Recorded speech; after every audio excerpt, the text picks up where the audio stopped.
أشهد أن لا إله إلا الله وحده لا شريك له وأشهد أن محمدا عبده ورسوله أما بعد فأعوذ بالله من الشيطان الرجيم بسم الله الرحمن الرحيم الحمد لله رب العالمين الرحمن الرحيم مالك يوم الدين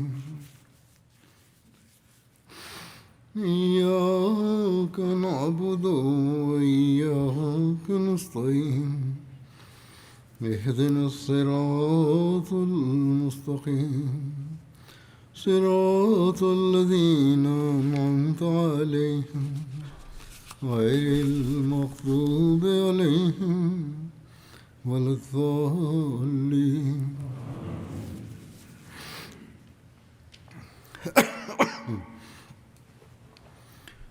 حضرت صلی اللہ علیہ وسلم کی سیرت کے حوالے سے ذکر ہو رہا تھا جنگوں کے یا غزوات کے ضمن میں. اسی ضمن میں آج غزوہ حنین کا کچھ ذکر کروں گا. یہ غزوہ شوال 8 ہجری میں پیش آیا. اس کو غزوہ حنین کیوں کہا جاتا ہے؟ اس لیے کہ حنین مکہ اور طائف کے درمیان ایک بستی کا نام ہے جو مکے سے قریباً 26 کلومیٹر کے فاصلے پر ہے. یہ غزوہ اسی جگہ پر ہوا تھا، اس لیے اس کو غزوہ حنین کہا جاتا ہے. اس غزوہ میں شامل بڑا قبیلہ حوازن تھا، اس لیے اس کو غزوہ حوازن بھی کہا جاتا ہے. بعض نے اس کو غزوہ اوتاس بھی کہا ہے، کیونکہ دشمن کی فوج کا ایک حصہ حنین سے بھاگ کر اوتاس نامی وادی میں چلا گیا تھا اور مسلمانوں نے وہاں پہنچ کر دشمن کو شکست دی تھی، اس لیے بعض نے یہ نام دیا ہے، جبکہ اکثر مصنفین نے سریہ اوتاس کا الگ ذکر کیا ہے. غزوہ حنین کا ذکر قرآن کریم میں اس طرح ہے: لقد نصرکم اللہ فی مواطن کثیرۃ ویوم حنین اذ اعجبتکم کثرتکم فلم تغن عنکم شیئا وضاقت علیکم الارض بما رحبت ثم ولیتم مدبرین ثم انزل اللہ سکینتہ علی رسولہ وعلی المؤمنین وانزل جنودا لم تروها وعذب الذین کفروا وذلک جزاء الکافرین ثم یتوب اللہ من بعد ذلک علی من یشاء واللہ غفور الرحیم. یقیناً اللہ بہت سے میدانوں میں تمہاری مدد کر چکا ہے، اور خاص طور پر حنین کے دن بھی، جب تمہاری کثرت نے تمہیں تکبر میں مبتلا کر دیا تھا، بس وہ تمہارے کسی کام نہ آ سکی، اور زمین کشادہ ہونے کے باوجود تم پر تنگ ہو گئی. پھر تم پیٹھ دکھاتے ہوئے بھاگ کھڑے ہوئے. پھر اللہ تعالیٰ نے اپنے رسول اور مومنوں پر اپنی سکینت نازل کی اور ایسے لشکر اتارے جنہیں تم دیکھ نہیں سکتے تھے، اور اس نے ان لوگوں کو عذاب دیا جنہوں نے کفر کیا تھا، اور کافروں کی ایسی ہی جزا ہوا کرتی ہے. پھر اس کے بعد بھی اللہ جس پر چاہے گا توبہ قبول کرتے ہوئے جھک جائے گا، اور اللہ بہت بخشنے والا اور بار بار رحم کرنے والا ہے. اس کی وجہ یہ ہوئی کہ جب مکہ فتح ہو گیا اور اس وقت تک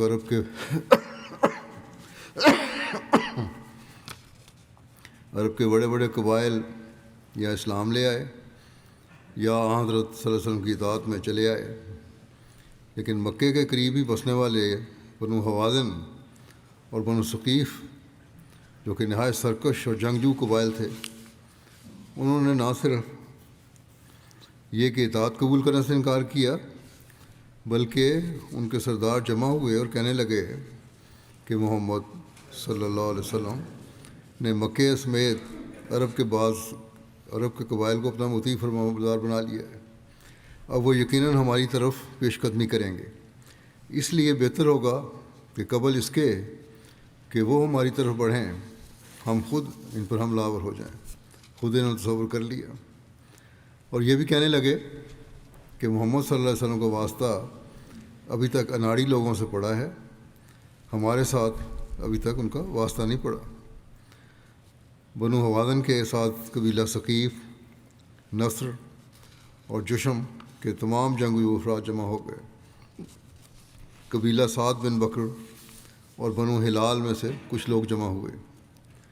بعض روایت سے معلوم ہوتا ہے کہ بنو حوازن نے دراصل اس سے بہت پہلے ہی مسلمانوں کا مقابلہ کرنے کی تیاری شروع کر دی تھی، کیونکہ جب انہوں نے دیکھا کہ محمد صلی اللہ علیہ وسلم آہستہ آہستہ یہود سمیت دوسرے قبائل کو اپنے تابع کرتے چلے جا رہے ہیں، تو ان کو فکر لاحق ہوا کہ ایسا نہ ہو کہ بت پرستی ختم ہو جائے اور محمد صلی اللہ علیہ وسلم اپنے ساتھیوں سمیت سب پر غالب آ جائیں، اس لیے ضروری ہے کہ ان کا راستہ روکا جائے۔ چنانچہ اس کے لیے انہوں نے تیاری شروع کر دی اور عروہ بن مسعود کی قیادت میں ایک وفد اردن کے شہر جرش کی طرف بھیجا تاکہ وہاں سے اسلحہ اور جنگی ہتھیار وغیرہ لے کر آئے، اور بنو حوازن کی ان تیاریوں کا علم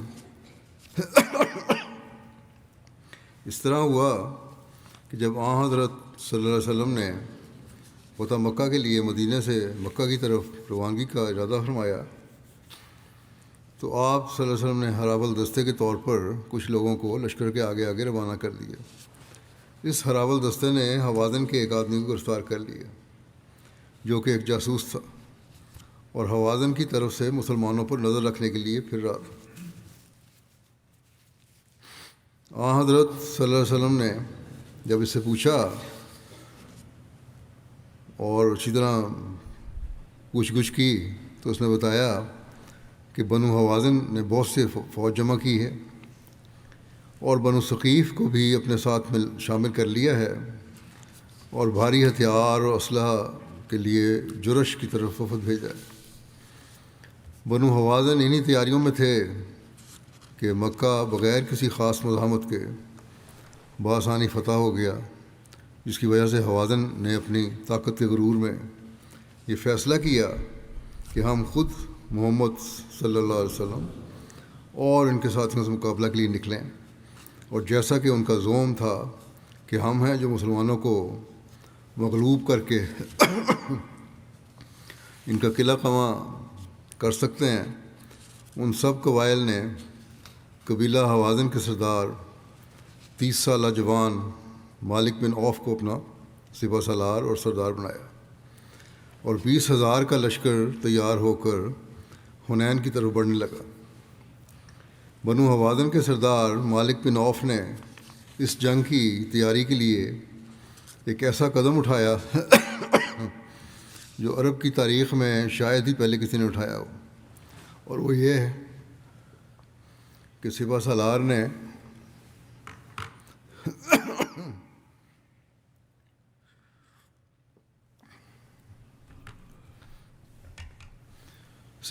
نے ہر قبیلے کے ہر فرد کو یہ حکم دیا کہ وہ لڑائی کے لیے اپنے گھر سے اکیلے نہیں نکلے گا، بلکہ اپنے بیوی بچے یہاں تک کہ اپنے مال مویشی سب کچھ ساتھ لے کر نکلے، اور اس کا مقصد یہ تھا کہ اس کے لشکر کا ہر سپاہی جان توڑ کر مردانہ وار جنگ کرے گا۔ اس کے ذہن میں یہ ہوگا کہ اس کے لیے بھاگنے کی کوئی راہ نہیں ہے، کیونکہ اس کے بیوی بچے مال مویشی سب اس کے ساتھ ہیں۔ اس جنگ میں ایک بوڑھے سردار درید بن سما کی لڑائی سے روکنے کا بھی ذکر ملتا ہے، یہ حوازن کے ساتھ تھا۔ لکھا ہے کہ بنو جشم میں ایک شخص درید بن سما تھا جس کی عمر 100 سال سے زائد تھی۔ وہ بوڑھا شخص تھا جس کی بصارت ختم ہو چکی تھی، اس میں لڑائی کی قوت نہ تھی، مگر تجربہ کار تھا اور جنگی مہارت سے خوب واقف تھا۔ بہادری اور شاہ سواری میں اس کی شہرت ہوا کرتی تھی کس زمانے میں۔ انہوں نے اس کو بھی ساتھ لے لیا تاکہ اس کے تجربے اور مہارت سے فائدہ اٹھا سکیں۔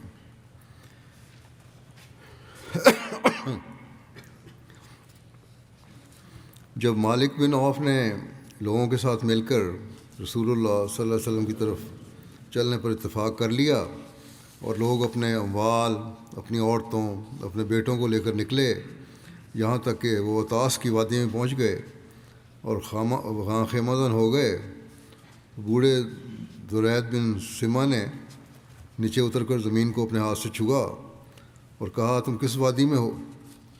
تو انہوں نے کہا وادی عطاس میں۔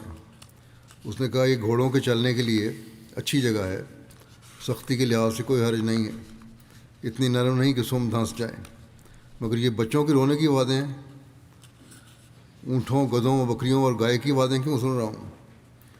تو لوگوں نے جواب دیا کہ مالک بن عوف کے حکم پر سب بچوں، عورتوں اور مال مویشی کو ساتھ لایا گیا ہے۔ تو درید نے مالک سے کہا تو اپنی قوم کا سردار ہے، آج کے دن کا اثر بقیہ دنوں پر ہے، یہ بچوں، اونٹوں اور گدھوں، بکریوں اور گائیوں کو ساتھ کیوں لایا ہے؟ اس نے جواب دیا کہ میں چاہتا ہوں کہ میں ہر انسان کے پیچھے اس کے اہل و عیال کو کھڑا کر دوں تاکہ وہ دشمن کے ساتھ بے جگری سے لڑے۔ درید نے کہا یہ نہایت غلط رائے ہے، اللہ کی قسم تم محض بھیڑوں کو چلانا جانتے ہو۔ یعنی اس نے کہا تمہیں لڑائی نہیں آتی، لڑائی کا کچھ معلوم نہیں۔ پھر کہا کیا شکست خوردہ جماعت کو کوئی چیز واپس مل سکتی ہے؟ سنو، لڑائی میں تمہارے نفع کے لیے صرف یہی بات ہے کہ آدمی کا نیزہ اور اس کی تلوار کام آئے گی، اور اگر لڑائی کا فیصلہ تمہارے خلاف ہوا تو تم اپنے بیوی بچوں اور مال سے ہاتھ دھو بیٹھو گے۔ اے مالک، تو نے حوازن کی جماعت اور گھوڑوں کو آگے کیوں نہ کیا؟ اموال، عورتوں اور بچوں کو قوم کے قلعوں میں بھیج دو، پھر گھوڑوں پر سوار ہو کر ان سے لڑو، اور پیادہ فوج گھوڑوں کے درمیان ہوگی۔ اگر تم کو کامیابی ہوئی تو یہ تم سے عام ملیں گے یہ لوگ، بچے اور مال مویشی، اور اگر تم ناکام رہے تو تم ان کے پاس چلے جانا۔ اس طرح تم اہل و عیال اور تیرے اہل و عیال اور تمام مویشی بچ جائیں گے۔ مالک بن عوف نے کہا اللہ کی قسم میں ایسا نہیں کروں گا اور نہ ہی اپنا فیصلہ تبدیل کروں گا۔ تو تم بوڑھے ہو گئے ہو، تمہاری عقل ماری گئی ہے۔ درید نے کہا اے حوازن کے گروہ، اللہ کی قسم یہ رائے صحیح نہیں ہے، یہ شخص تمہاری عورتوں کو بے عزت کر دے گا اور یہ شخص تم کو دشمن کے حوالے کر کے خود ثقیف کے قلعوں میں جا کر چھپ جائے گا، بس تم واپس لوٹ آ جاؤ اور اس کو چھوڑ دو۔ یوں اس نے جنگ نہ کرنے کا مشورہ دیا۔ اس پر مالک نے اپنی تلوار نکالی جو سردار بنایا گیا تھا اور کہا اے حوازن کے گروہ، اللہ کی قسم تمہیں میری اطاعت کرنی پڑے گی، ورنہ میں اپنا سارا بوجھ اس تلوار پر ڈال کر اس کو اپنے سینے سے پار کر دوں گا، یعنی خودکشی کر لوں گا۔ بنو حوازن نے آپس میں مشورہ کیا اور کہا اللہ کی قسم اگر ہم نے مالک کی نافرمانی کی تو اپنے آپ کو مار دے گا، حالانکہ وہ نوجوان ہے، اس کی عمر 30 سال کے قریب تھی۔ تو پھر ہم درید کے ساتھ باقی رہ جائیں گے، اور وہ بوڑھا ہے، اس کے ساتھ مل کر جنگ نہیں کی جا سکتی، تو مالک کے ساتھ اتفاق کر لو۔ چنانچہ یہی ہوا۔ مالک نے درید سے پوچھا کہ کیا اس کے علاوہ کوئی اور بھی رائے ہے؟ درید نے کہا کہ ہاں، کمین گاہوں میں اپنے افراد کو چھپا دو جو تمہارے مددگار ثابت ہوں۔ اگر دشمن نے تم پر حملہ کر دیا تو یہ ان کے پیچھے سے حملہ کر دیں گے، تم اپنے ساتھیوں کے ساتھ دوبارہ حملہ کر سکو گے۔ اگر تم نے حملہ کیا تو پھر ان میں ایک بھی پیچھے نہ ہٹے گا۔ اس وقت مالک نے اپنے ساتھیوں سے کہا کہ وہ گھاٹیوں اور وادیوں کے دامنوں میں چھپ جائیں، پہلا حملہ ہی یکبارگی سے کر دیں تاکہ اسلامی لشکر کو شکست دے سکو۔ حضرت صلی اللہ علیہ وسلم کو بنو حوازن کی تیاری کی خبر بھی ملی، جس کی تفصیل یوں ہے کہ رسول اللہ صلی اللہ علیہ وسلم کو پہلے بھی کچھ بیان ہوئی ہے کہ مکہ میں ان واقعات کی خبر پہنچی تو حضرت صلی اللہ علیہ وسلم نے قبائل حوازن کے لشکر کے حالات کے جائزہ کے لیے حضرت عبداللہ بن ابو حضرت اسلمی کو بھجوایا تھا۔ ایک تو اس جاسوس نے کچھ خبر دی تھی نا کہ اسلحہ اکٹھا ہو رہا ہے، اب یہ تیاری جب ہو گئی اس کے لیے پھر آپ نے اپنا ایک آدمی بھجوایا کہ خبر لاؤ، جو عبداللہ بن ابو حضرت اسلمی تھے۔ وہ ان حوازن کے لوگوں کے لشکر میں داخل ہو گئے اور ان میں چل پھر کر ہر قسم کی معلومات جمع کیں۔ وہ 1 یا 2 دن ان میں ٹھہرے رہے، یہاں تک کہ انہوں نے مالک کو یہ کہتے ہوئے بھی سنا، وہ اپنے ساتھیوں کو حوصلہ بڑھانے کے لیے یہ کہہ رہا تھا کہ محمد صلی اللہ علیہ وسلم نے اس سے پہلے کسی ایسی قوم سے قتال نہیں کیا جو جنگی فنون سے آشنا ہو۔ انہوں نے ایسی قوم کے جوانوں سے لڑائی کی ہے جن کو لڑائی کا علم نہیں ہے، تو وہ ان پر غالب آ گئے۔ بس جب صبح ہوگی تو تم اپنے مویشیوں اور اپنی عورتوں کی صفیں اپنے پیچھے بنا لو، پھر ایک دفعہ ہی حملہ کر دینا، اور تم اپنی تلواروں کی نیام توڑ دینا اور بے نیام 20,000 تلواروں سے لڑو اور ایک مرد کے حملے کی طرح حملہ کرو، اور تم جان لو کہ غلبہ وہی پائے گا جو پہلے حملہ کر لے گا۔ پھر عبداللہ بن ابو حضرت رسول اللہ صلی اللہ علیہ وسلم کے پاس آئے اور آپ کو ساری خبر دی۔ حضرت صلی اللہ علیہ وسلم نے مجبوراً مقابلے کی تیاریاں کی۔ حضرت صلی اللہ علیہ وسلم نے بنو حوازن سے مقابلے کے لیے مکے سے روانگی سے قبل جائزہ لیا تو متوقع جنگ کے لحاظ سے اسلامی فوج کے پاس سامان جنگ بہت کم تھا۔ اس کمی کو پورا کرنے کے لیے آپ صلی اللہ علیہ وسلم نے مکے کے مالدار رئیس صفوان بن امیہ، جو اس وقت تک ابھی مشرک ہی تھا، اس سے کچھ ہتھیار طور قرض مانگے۔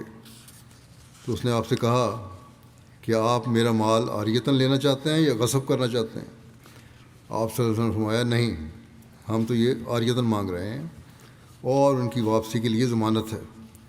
اس پر وہ دینے کے لیے تیار ہو گیا اور اس نے 100 زرہیں دیں، جن کے ساتھ خود اور ڈھالیں وغیرہ بھی تھیں۔ بعض روایات کے مطابق اس اسلحہ کو منتقل کرنے کے لیے اس نے اونٹ ہی ساتھ دیے۔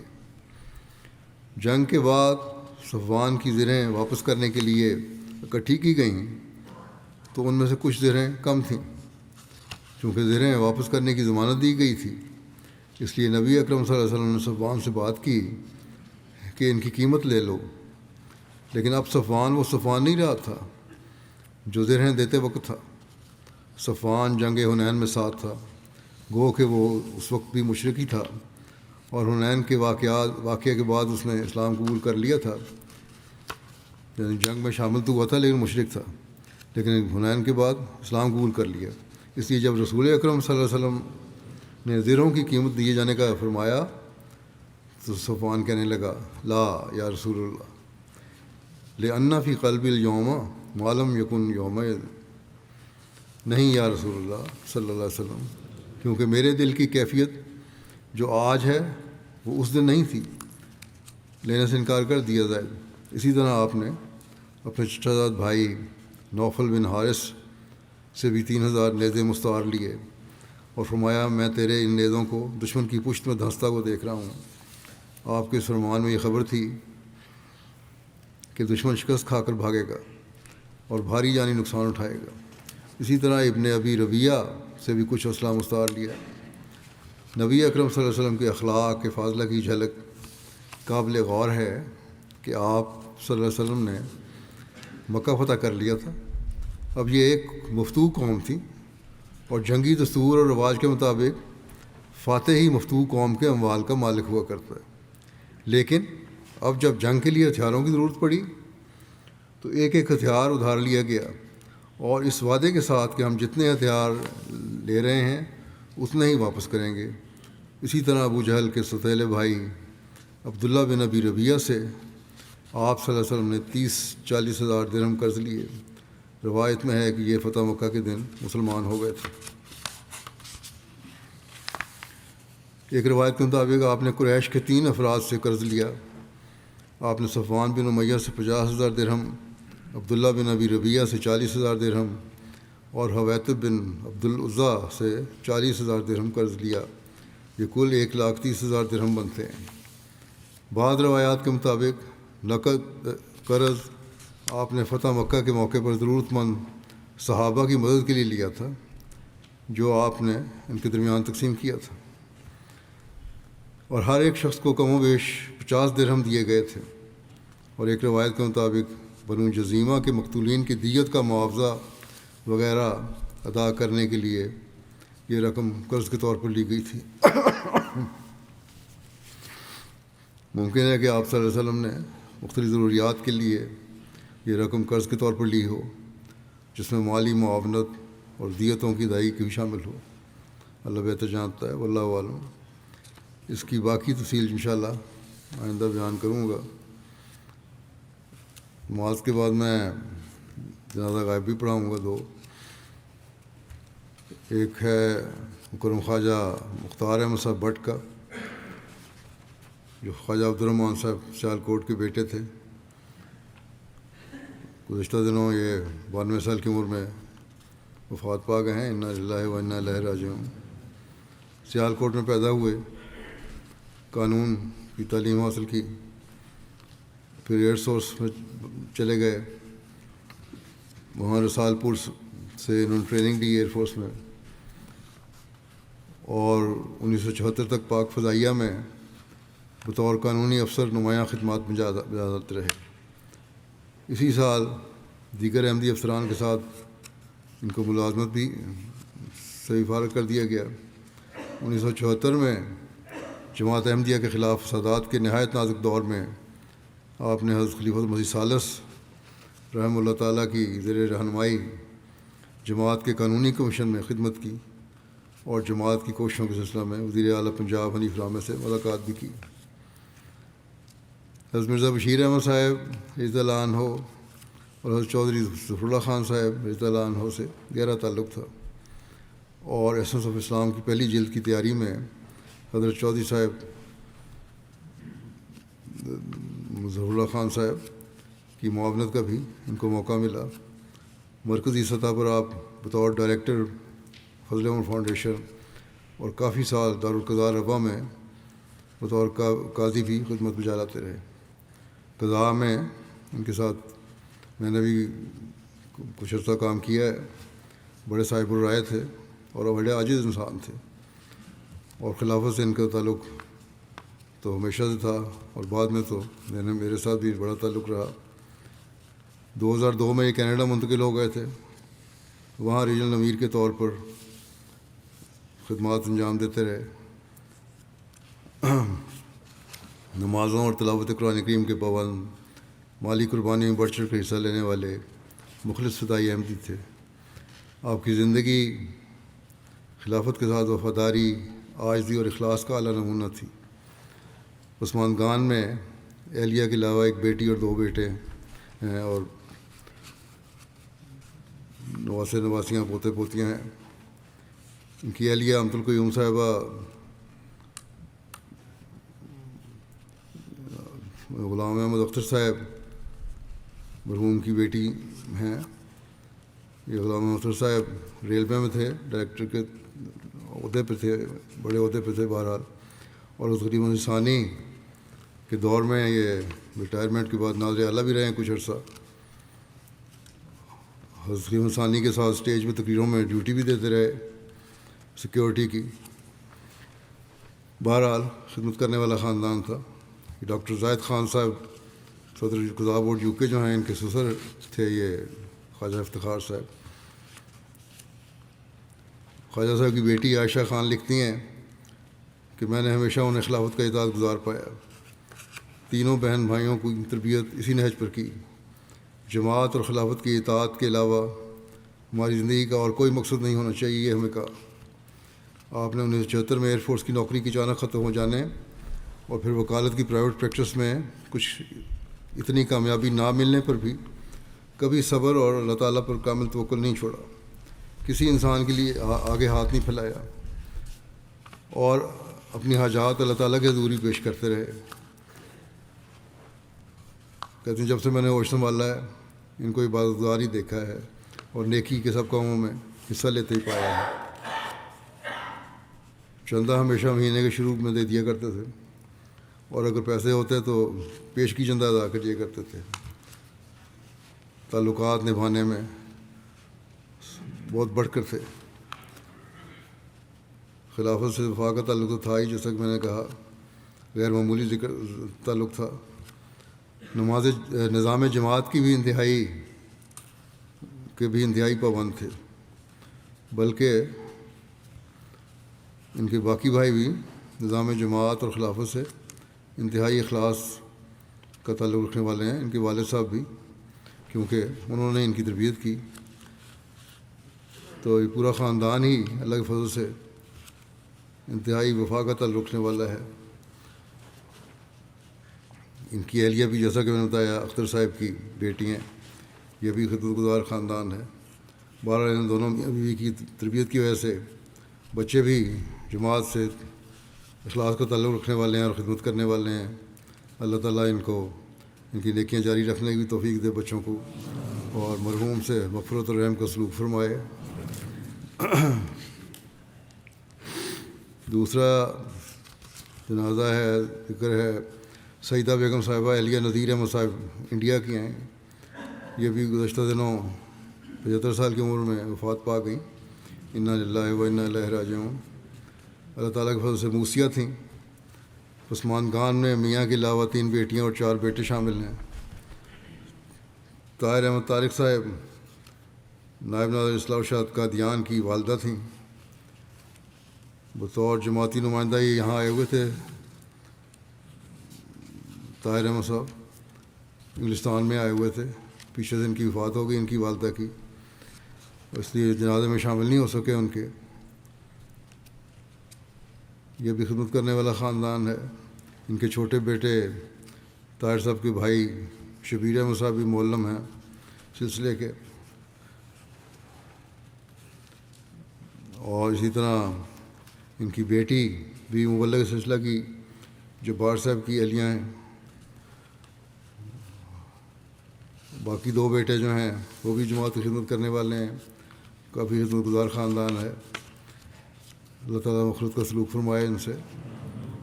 طاہر احمد طارق صاحب لکھتے ہیں کہ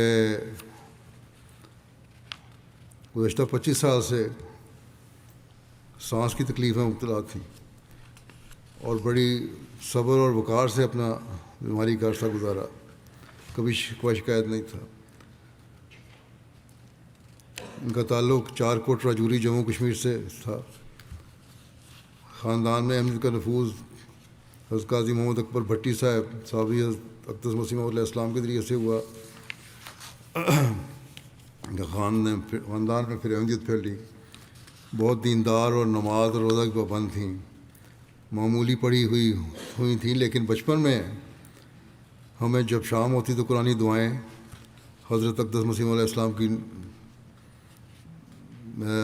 نظمیں، احادیث اور انبیاء کے واقعات سناتی. طبیعت کے اندر نفاست کا بہت زیادہ عنصر تھا. مل نثار اور اپنے تمام عزیز و اقارب سے محبت و شفقت کا سلوک کرنے والی تھی. خلافت اور نظام سلسلہ سے بہت محبت تھی اور خود اپنے شوق سے ہمیں وقف کیا اور وقف کو نبھانے کی ہمیشہ تلقین کرتی رہیں.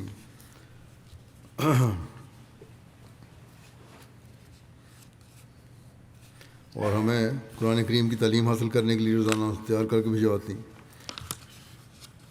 اور اسی طرح دنیاوی تعلیم کی طرف بھی توجہ دی. ساری اولاد کو اچھی تعلیم دلوائی. اللہ تعالیٰ ان سے مغفرت اور رحم کا سلوک فرمائے.